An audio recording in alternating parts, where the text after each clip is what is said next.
Hey guys, I will show you how to fix the lag problem on your laptop. So this is Windows 11 operating system, and this solution is also applicable for Windows 10. So let's fix this issue together. You have to just follow my screen and we will fix this issue quickly. So in the first step, you have to right click on the start icon and select run. You can also open these by pressing Windows key plus R key together to open run. So type here sysdm.cpl and click on OK. Once we are here, go to the advanced tab and select settings. Then make sure you have to select custom and uncheck these all options. As you can see on my screen, just follow my screen and then click on apply and then OK.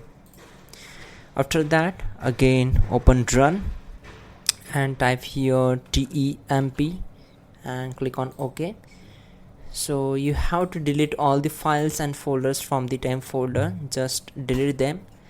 Again you have to open run again, and now type here %temp%.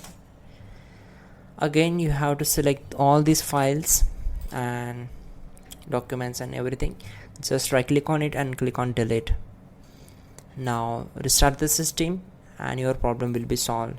That's it guys. You can also check the pin command. That will also help a lot to fix this issue. So don't forget to like the video and please do subscribe the channel.